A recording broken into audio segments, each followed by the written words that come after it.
In this tutorial, I'm going to be showing you how to add an event from your dashboard.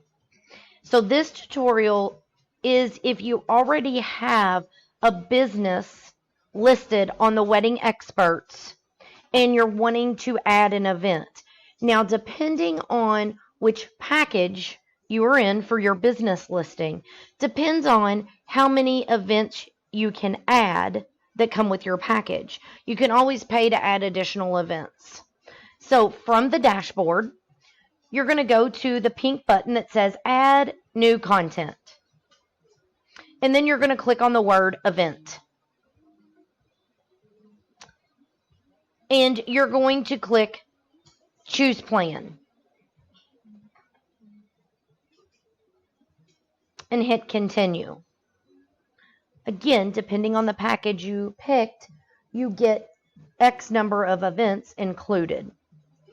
So this will take you to the Add Event page where you can put in all your details from event title, category, summary description. Now when you go to pick your categories, you can click the Select button and you can select up to 5 categories that will be listed here. When you're done, you click the OK button.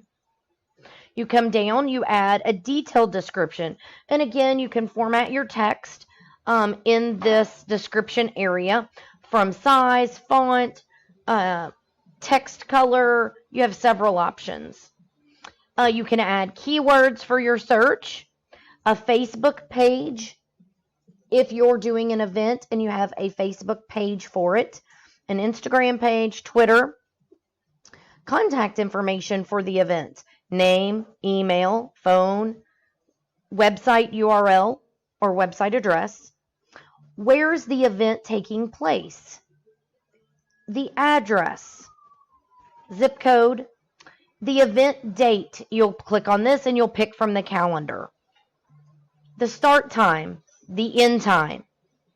You can also decide and select recurring event if it would happen to be a recurring event. There's also some SEO options available on down the page. And then up here to the right, before you hit the Save button, you can add an image for your event. All you do is click Choose File to pick the image. You can use just a picture or you can design something in a graphic design program. You can also include a video inside the event listing on the Wedding Experts. All you have to do is paste the video link right here in this section. Once you're done, you come to the bottom and you click the pink Save button.